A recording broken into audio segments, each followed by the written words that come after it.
Tonight, a newly crowned king and queen on Troy University's campus. Plus, Trojan volleyball goes pink. Find out more. TrojanVision Nightly News starts now.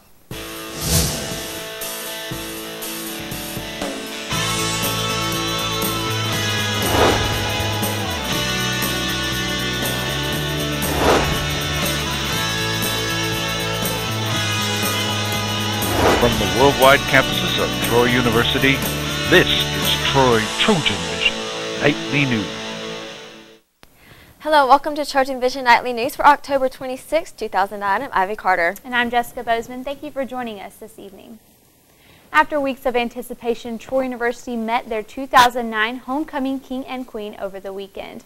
During halftime of Saturday's homecoming game, Terrence Dixon and Mimi Williams were crowned homecoming king and queen. Governor Bob Riley was on hand to present Dixon with his Trojan sword and Williams with her crown. Both Dixon and Williams were excited to be chosen by their student body. Amazing. I never expected to win it. There were so many amazing candidates out for it, and I'm just honored to represent the student body as their 2009 homecoming queen. It feels really, really good, Mickey. I'm so excited and so enthused that, my peers, they really feel as though I represent them. And like I said, this isn't anything new for me. It's basically what I live for. It's basically I just talk to everybody, and, to be nominated for this honor is great, and to come out here and to win it amongst every great candidate out here, it really means a lot. And I can't stop smiling, as you can see, but we will learn more about the outcome of the game itself later in sports. Friday night, Troy Student Government Association made a change to the traditional pep rally to get more alumni and fans involved in the event. Adam Turnipseed has the story. After all the fun and chaos of the traditional homecoming competitions, the SJ threw a pep rally last Friday to put a close on homecoming week. But Morgan Huber decided to add a different spice to make this pep rally one to remember. Tonight we had a pep rally on the quad. We had a Friday night pep rally, which is the first that we've done in a long time. We had all the football players, we had the band, we had community members, students, alumni on the quad. After the pep rally, they'll have two bands. It'll be Two Crunk and Ryan Kinder. They actually did a sound. Pep rallies are traditionally held in either Sartain Hall or occasionally on Sorority Hill. But to some students that came, many enjoyed the new venue. This is the first one I've been to that was out here on the quad. All the others have been in the stadium or in the arena, and it was really cool just being out here with the sunset going down and having the just outdoor atmosphere and having all the crowds here just cheering and going on. It was a really cool experience. Honestly, this is one of the best participation from the student body I've seen. And I mean, like I said, the Sound of the South, they're always amazing. Football games, anywhere you see them, they're always amazing. And they really delivered tonight at the pep rally. The SGA kept the party alive even after the pep rally, featuring two bands, one known as Two Crunk and the other a rock band. And as Two Crunk mentions, it was an honor to be part of Troy's homecoming. First off, man, I mean, it's a privilege and an honor just for Troy University to call and have us to come out and be a part of it. So I mean, man, we're just excited. This is what we do. This is what we love. And if you guys not having a good time, we not having a good time. So when we see you guys having a good time, that makes us just want to stay on the stage and come back every time you call us. Adam Turnipseed, Troy TrojanVision News. The SGA will hold a Spook the Warhawks pep rally this Thursday for the Louisiana-Monroe game. It is scheduled for 6:30 in Trojan Arena. Homecoming is always a big time for the university, and this year was extra special as it was the unveiling of the new T-Roy suit. Mackenzie Hicks has the story. Everyone goes through changes in their lives, including Troy University's mascot, T-Roy. After months of waiting, homecoming was the big day for the Trojan when he hopped on his four-wheeler and showed off his new and improved look.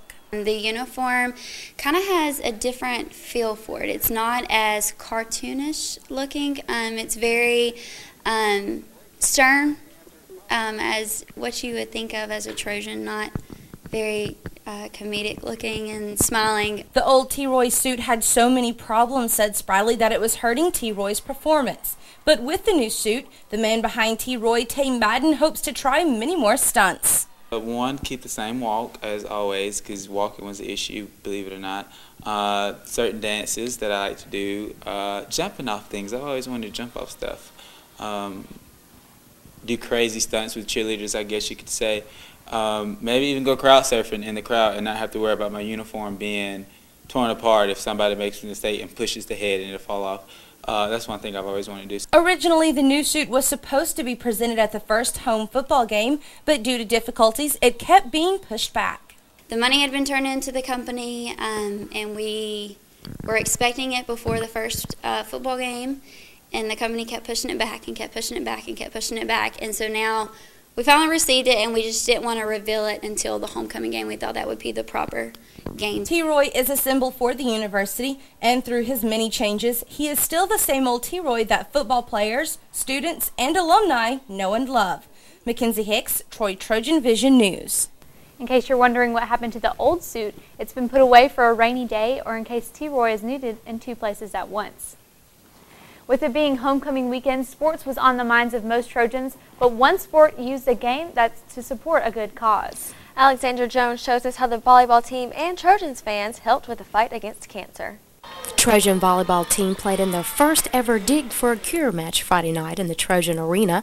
The team raised money for the cancer research by selling pink t-shirts and taking donations during their match against Denver. It was a way for the Trojans to do their part to help the fight. It was just a way for us to try to raise some money for the Susan G. Komen Foundation, the breast cancer awareness, and the Dig for the Cure, and that's what we're all about. We're trying to defeat breast cancer, and the best way we could try to make a difference was to have something like this tonight. The big part of the night was wearing pink, like the t-shirts sold to raise money. But the Trojans also included pink in their uniforms to show their support for the cause. That's all part of what the Susan G. Komen Foundation is. You wear pink socks, you wear as much pink in your uniform as you can. Some schools wear pink uniforms. We weren't able to get them this year. Hopefully next year we can kind of start increasing. This is the first year we've done it. So, the girls love pink anyway. I definitely think tonight, with it being our Dig for the Cure match, it really pumped us up. Being able to wear our pink and throw something different on, it really gave us that extra spirit to come out. Playing for a good cause always makes us play more exciting, better. Even though the Trojans were playing Denver on the court, one player says the additional fight against cancer was something that was close to her heart. My best friend, her mom had breast cancer my junior year, and she ended up overcoming it, but I was with her through the time while her mom had it, and it was a hard time on her, and I really felt it. And it was really emotional for me, but that's why I'm a huge supporter of it now and to finding the cure. Even though the Trojans lost their match against Denver, with donations and over 300 t-shirts sold, the night still had a positive outcome for the team. Alexander Jones, TrojanVision News.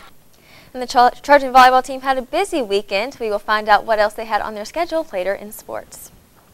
And now taking a look at news from around the state, a baby girl was born just hours after her mother, father, and 2 sisters were injured in a 3-vehicle crash in South Mobile County. David Corey, the 21-year-old father, said Kaylin was born Saturday, about a month before her due date. Troopers say 17-year-old driver was under the influence of a drug when he struck the rear of another car, which pushed the car into the path of the Corey's pickup. And next in state news, a judge has ruled that bingo halls in Walker County that use electronic player stations are illegal and has ordered the halls shut down immediately. The Jefferson County Circuit Judge ruled today on a lawsuit filed by the Walker County Sheriff and the District Attorney seeking clarification on whether the bingo halls were operating legally. And last in state news, there is a renewed interest among Alabama lawmakers to crack down on online retailers who don't collect sales tax. The Mobile Press Register reports that Alabama could lose more than $100 million this year because of internet transactions that don't include proper taxing, based on a study from the University of Tennessee. And still to come on TrojanVision Nightly News, the Troy women's golf team will play their first ever home tournament this week. Brittany Benham will have all the details in sports. But first, the Troy football team pulled out a big victory in Saturday's homecoming game. We'll have all the details after the break, so stay with us.